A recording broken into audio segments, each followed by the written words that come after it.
Oke,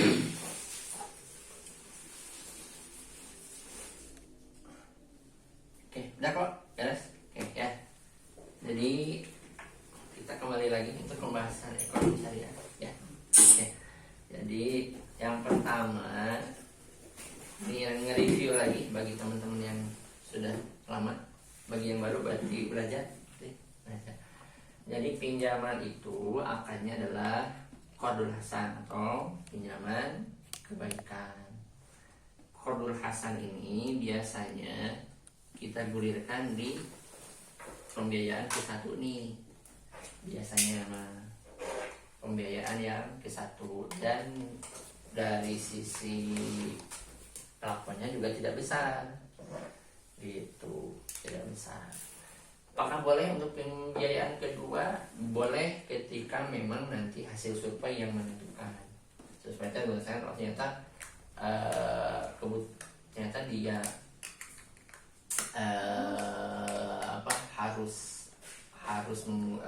dia itu tidak mampu untuk mengembalikan. Walaupun ini mah sangat jarang ya kasusnya. Itu mungkin 1 banding sekian persen lah. Jadi sangat jarang. Tapi biasanya pinjaman ini kita berikan di pembiayaan yang ke-1. Itu pun dengan catatan yang bersangkutan ini masih berusahanya masih belum kondusif. Jadi belum memungkinkan untuk memberikan kelebihan. Ya. Jadi misalkan si ibunya baru berjalan usahanya nih, baru mau menjalankan usaha misalkan. Ternyata memang dari hasil surveinya itu ya usahanya marginnya juga tipis. Gitu ya. Marginnya tipis misalkan. Sehingga dia belum bisa memungkinkan. Jadi si margin yang didapatkan dari perdagangannya itu hanya untuk memenuhi dia sendiri, jadi belum bisa memberikan lebih. Nah, kita biasanya ke sini nih, ke qardul hasan. Maka ketika ada kondisi belum bisa memberi margin lebih ya, margin atau kelebihan, memberi margin ya si usahanya. Tapi ketika setelah disurvei ini si anggotanya ternyata usahanya bagus, produktif, dan dari sisi kapasitas dia bisa memberikan margin kelebihan untuk lembaga, maka kita sarankan untuk masuknya ke pembiayaan. Balik lagi, pinjaman ini sederhananya hukumnya adalah kembali pokok saja.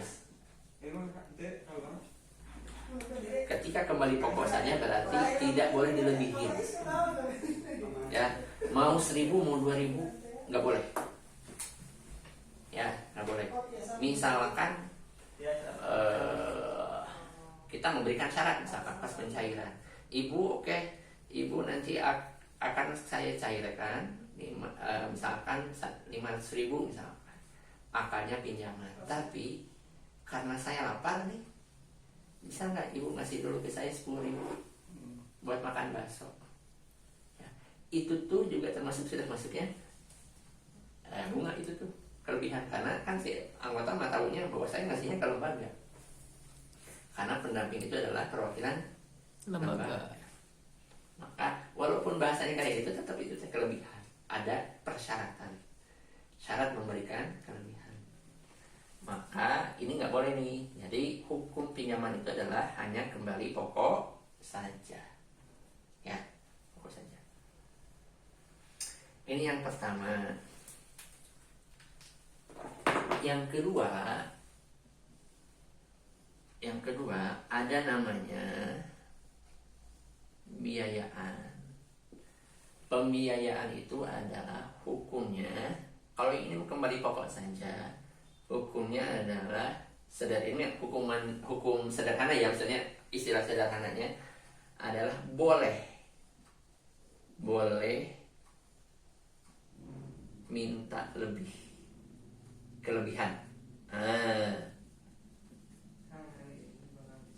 Kelebihan. Boleh minta kelebihan dari pokok ya.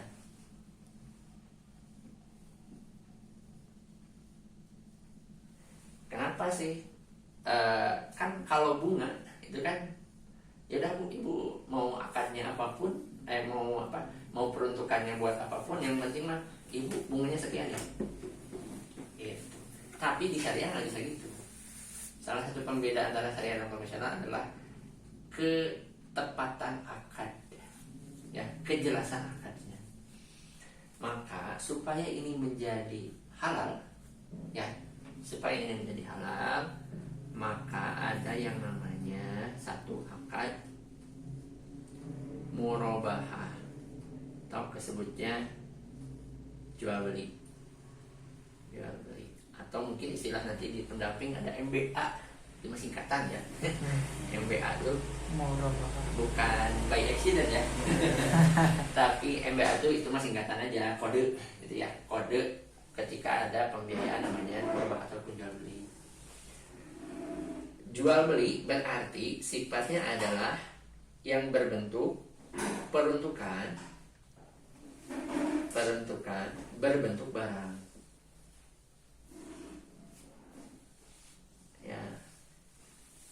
Makanya nanti harus ada kejelasan ketika Ibu, Pak, saya itu pengajuan 2 juta. Untuk apa aja Bu 2 juta tuh? Nggak bisa sekarang pengajuan 2 juta langsung cair, saya langsung minta bunga misalkan, atau minta margin, nggak bisa. Harus dijelas dulu 2 juta tuh mau di dalam bentuk apa? Apakah rice cooker kah, apa rice sembako kah? Yang penting berbentuknya fisik barang. Itu namanya murabahah ataupun jual beli. Ya, jual beli. Si jual beli ini ada namanya cara merealisasikan akadnya. Cara merealisasikan akadnya itu ada 2 cara. Caranya itu adalah satu, ada namanya wakalah. Wakalah itu mewakilkan.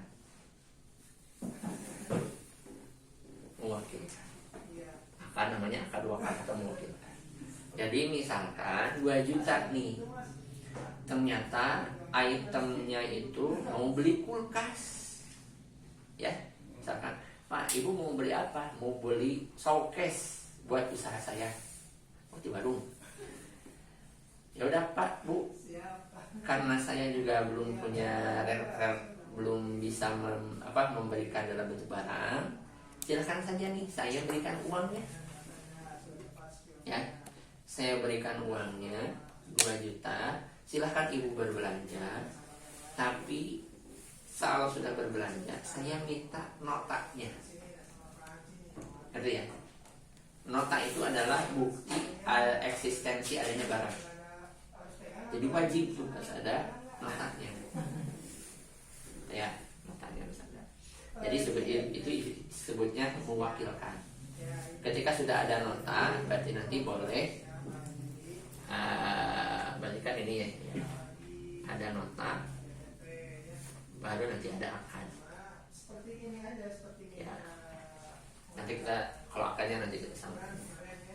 Ada namanya selain wakalah, ada namanya langsung ya, realisasi barang langsung. Realisasi barang langsung itu ya kita pencairannya bukan uang ya, berupa barang. Bukan uang tapi barang. Kalau mewakilkan ini berarti sifatnya uang. Pencairannya ya, pencairannya berbentuk uang. Tapi kalau barang, nanti misalkan Ibu buat apa? Buat tadi kulkas. Ya udah, Ibu nanti tunggu di rumah, tunggu aja. Nanti saya datang ke rumah bawa kulkas 2 juta. Itu ya, sederhana. Setelah sudah realisasi baru lalu akan. Kang Bais punten pangmotokeun. Nah, ini terus cara-cara akadnya, oke, nantilah kalau yang cara-cara akad nanti kita coba bahas. Tapi secara teknisnya untuk cara akad murabahah ini adalah satu, diwakalah, mewakilkan karena kita tidak punya barang, maka kita nyerahin uangnya dulu. Silahkan si anggota untuk membeli barangnya yang diinginkan. Ya, lalu nanti memberikan nota, baru kita transaksi itu akad, menentukan berapa nanti kelebihan margin yang akan kita dapatkan. Atau yang kedua yaitu realisasi dalam bentuk barang. Ketika memang kita bisa merealisasikan dalam bentuk barang, berarti utamakan untuk merealisasi dalam bentuk barang supaya apa? Supaya ideal. Ya, ini itu adalah ideal. Kalau wakalah ini opsional. Jadi ini mah alternatif lah ketika memang kita nggak punya barang. Dan ini dua-duanya boleh diperbolehkan secara syariah. Cukup paham ya? Cukup. Paham ya? Oke. Ada namanya ijaroh, ya, ijazah bayar tukang. Kan kadang ya, misalkan buat apa bu? Ini buat pembuatan WC, ya, buat pembuatan WC-nya apa? Ternyata hal apa pengajuannya untuk tadi untuk bayar tukang. Sekarang kan itu ya, kan untuk tidak harus produktif kan, misalnya pasti ada lah, ada yang kebutuhan yang memang di situ tuh untuk tadi untuk kebutuhan untuk perbaikan rumah pasti ada. Ya. Yang intinya adalah bukan berbentuk barang, tapi berbentuknya non fisik. Itu nanti masuknya bisa ke ijaroh. Tapi ijaroh ini adalah untuk ke depan nih, ke depan ya. Ke depan tuh berarti untuk pembayaran ke depan. Jadi tidak sifatnya bukan hutang. SPP ya untuk ke depan. Bayar sewanya untuk ke depan. Untuk 2 tahun ke depan, untuk 1 tahun ke depan, itu namanya sewa ke depan. Jadi jasa ke depan. Gitu ya. Maka kalau yang ini mah kelebihannya disebutnya margin. Kalau di sini mah disebutnya ujroh. Kelebihannya disebutnya ujroh. Jadi jangan, kalau ini berapa sih marginnya, jadi nanti jangan ya, sebenarnya kita biasakan bahwa margin ini hanya berlaku untuk murabahah, jual beli. Kalau yang sifatnya jasa berarti nanti ujroh. Tapi cara realisasinya adalah, caranya berarti kita mengeluarkan tenaga. Mengeluarkan tenaga itu dalam artian gini, misalkan Pak, saya 2 juta ini untuk bayar SPP. Ya udah, berarti pendamping itu bayar SPP. Ibu sekolahnya di mana? Di sekolah anu. Ya udah Bu, kalau mau nanti saya bayarin. Ya, mau saya sendiri ataupun mau bareng sama ibu, hayu. Tapi kita harus bayar sendiri. Kalau kita tidak mengeluarkan tenaga, maka kita tidak boleh dapat ujroh. Kita tidak boleh minta ujroh. Itu gimana kan? Ya udah, berarti cukup pokoknya aja, berarti tetap hanya kembali. Jadi ya gitu ya. Atau misalnya transfer misalnya. Ini untuk sewa lapak, ya, tapi si yang punyanya ini di Jakarta. Sedangkan ini di Bekasi, jauh. Kalau saya harus ke Jakarta, nggak tahu alamatnya di mana. Kalaupun saya datang ke sana juga nanti biaya operasionalnya justru akan lebih besar. Misalkan ya, lebih besar daripada margin yang memang ataupun ujroh yang sudah ditetapkan sama kantor. Ya udah, tentasi itunya mintanya ditransfer aja. Ya udah, minta ibu mana nomor rekening untuk yang penyewanya. Transfer pun itu disebutnya kita mengeluarkan tenaga. Paham ya? Hanya yang melakukan. Gitu ya. Apakah boleh mewakilkan? Kita sebisa mungkin mengeluarkan tenaga. Ya, kita sebisa mungkin untuk mengeluarkan tenaga, tidak hanya mewakilkan, iya udah ini saya kasih ke ibu silahkan bayar sendiri. Nah jangan ya, jangan. Supaya apa? Supaya kita ini nih memang bulat dapat ujrohnya. Ya kita juga jadi tenang. Oh, saya minta dapat ujroh, saya minta ujroh ke si ibu tuh karena memang koperasi mengeluarkan tenaga. Terlepas misalkan dari tenaganya besar atau tidak ya, tapi kan nilainya adalah nilai di kita mengeluarkan tenaga. Cukup paham ya? Cukup paham ya? Ada namanya iwalah. Sing gede kan terus. Hah? Sing gede tulisannya. Nah, bisa lah ya. Iwalah itu adalah peralihan utang. Peralihan utang. Ini pun sama namanya ujroh, kelebihannya. Tapi ini yang sifatnya apa? Sifatnya hutang ke belakang. Ya, hutang ke belakang. Atau ke belakang. Ke belakang. Nah, jadi yang hutang ini kita nyebutnya ujroh. Kenapa sih ujroh?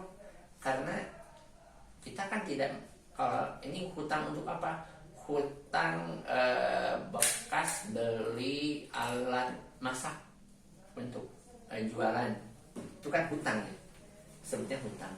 Walaupun itemnya adalah barang, tapi kan hutang, berarti ya itu masuknya ke sini.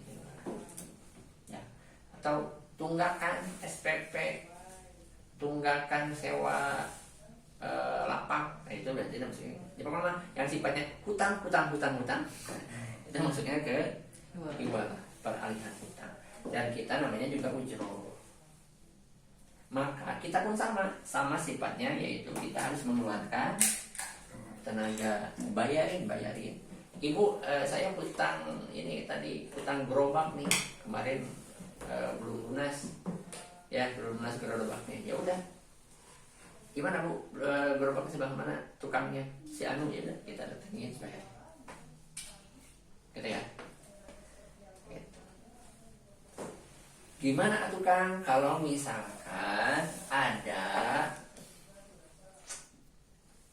yang sifatnya pengajuan itu misalkan tadi 3 juta, ternyata 2 juta berbentuk yang murabahah, 1 juta dalam bentuknya ijarah. Ya, ijarah atau jualan. Gimana nanti realisasinya? Secara administratif, karena di sistem itu tidak bisa mengakomodir, maksudnya agak ribet lah ya.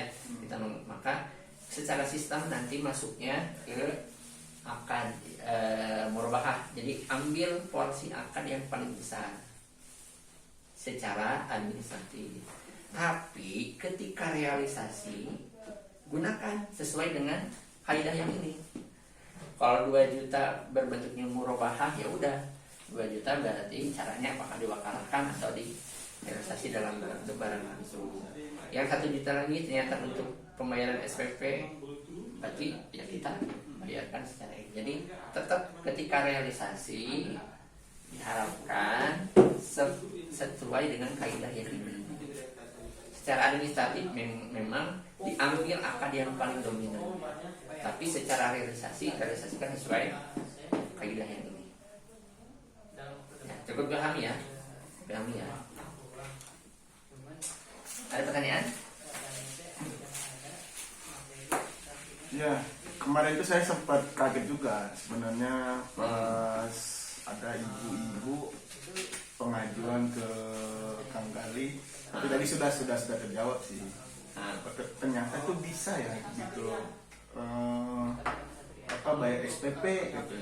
Bayar SPP-nya buat kapan Bu? Terus udah itu, kalau itu kan jasa. Sudah segitu. Bisa juga ya dia minta pengajuan dalam bentuk jasa. Terus ada lagi, Kang, saya boleh nggak dicairkan uang sekian ratus ribu misalnya. Ternyata bisa di hari itu juga, tapi nggak bisa semuanya diambil ya Bu. Cuma tabungan mungkin ya. Oh itu tabungan. Tabungan. Oh. Tabungan. Oke, kita beralih ya. Oke. Oh iya Ustaz. Oke.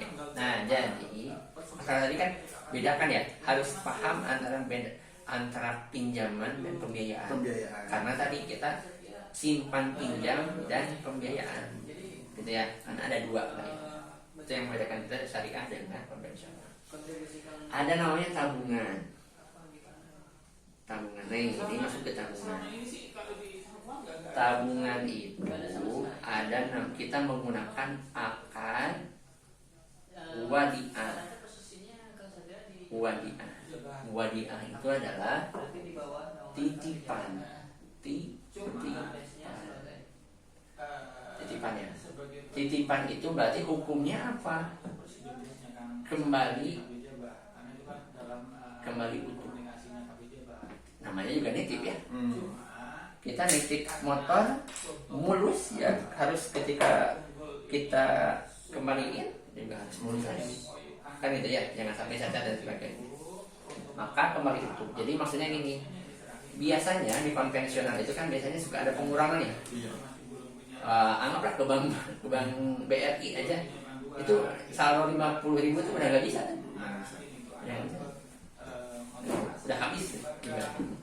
Jadi kenapa sih akad wadiah ini sebutnya gini?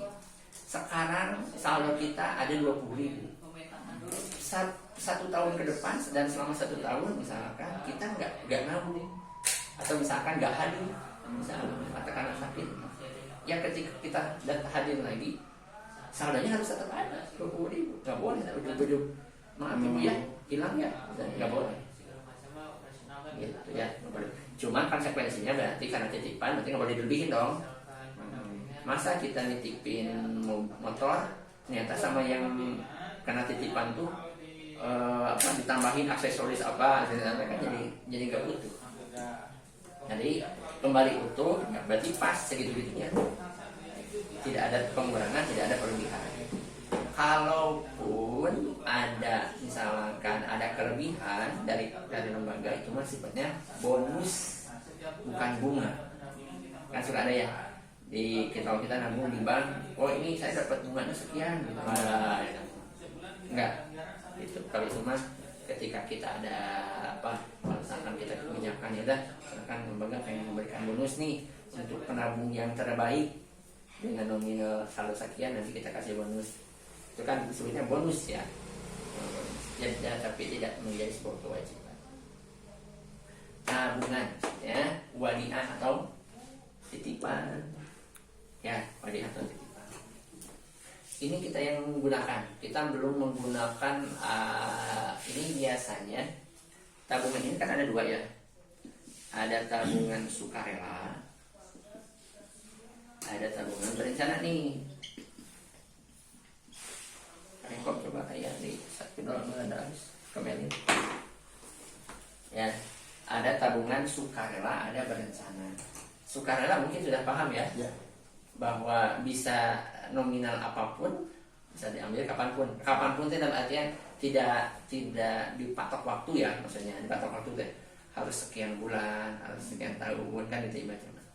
Tapi kan sesuai saldo si ibunya. Iyalah, iya sesuai saldo si ibu. Ada berencana. Ya, kalau sukarela itu berarti ya bebas ya. Bebas itu dalam artian tadi ya, bebas itu adalah dia tidak ada ketentuan pengambilannya harus ditahan sekian lama, gitu ya. Cukup paham ya. Kecuali memang ketika ada anggota baru, biasanya anggota baru itu walaupun sukarela, kita ada klausul ibu boleh nabung, tapi 6 bulan jangan dulu diambil.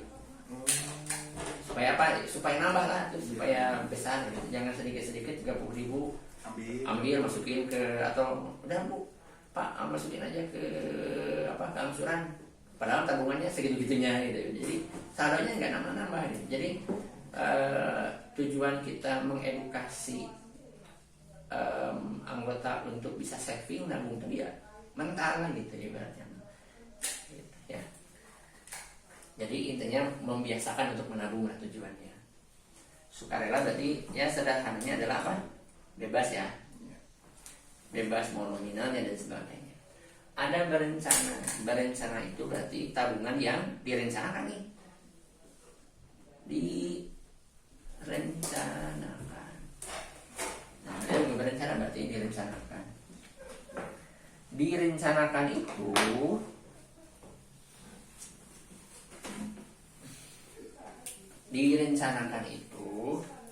berarti ada ini nih, terbatas waktu nih. Ada batas waktu ya, ada batas waktu, ada tujuan yang jelas nih. Jelas sama nih diatur apa nominal tabungannya. Misalkan Dengan TK. oke, nah kita terus gitu kok ya. Jadi misalkan ada tabungan berencana itu, misalkan kita tuh ada pendidikan, ada multi ibadah, persiapan pendidikan sebutnya. Misalkan ini persiapan pendidikan ya, persiapan pendidikan. Jadi kita mengedukasi, misalkan si ibu ternyata anaknya sudah kelas 6, sebentar lagi lulus dan ke depan untuk biaya masuk SMP misalnya kan. SMP misalkan swasta yang memang harus berbayar. Ya udah kita arahkan ibu, ya udah ibu nanti boleh deh ikut, kalau mau ikut ini tabungan berencana persiapan pendidikan. Ya, persiapan pendidikan. Multi ibadah itu bisa syukuran nih. Syukuran tuh kayak misalkan hitanan atau persiapan menikahkan anak gitu kan. Syukuran tuh. Ada juga kurban. Nah, kurban. Sekalian dijelaskan tentang ini nggak? Apa persyaratan yang kemarin anggota baru itu langsung disarankan ke tabungan berencana. Ya. Masuk. Kurban, akikah misalkan ini kan bagian dari ini ya. Ada juga yang namanya boleh nih umroh,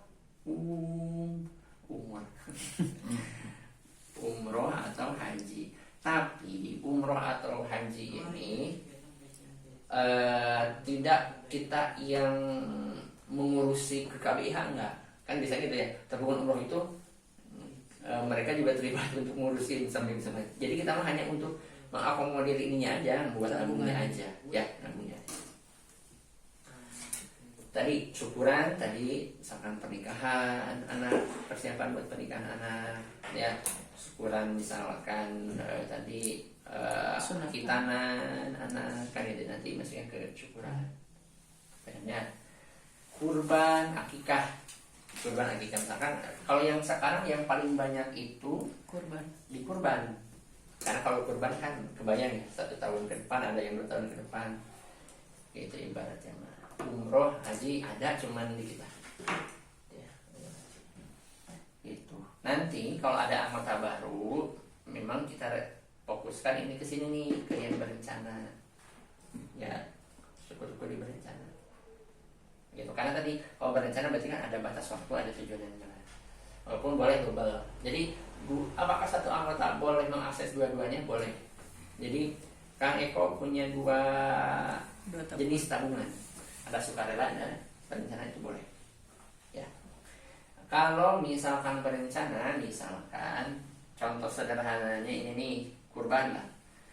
Tanya ibu, kalau berencana ini kan nanti ada akadnya, ada berkas akadnya. Ibu mau kurban, mau pak, mau yang harga berapa?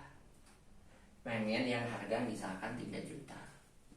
3 juta tuh untuk kapan? Mau tahun depan atau tambatan lagi? Tahun depan kan? Oke, kalau tahun depan berarti kurang lebih kita anggap 12 bulan. 12 bulan.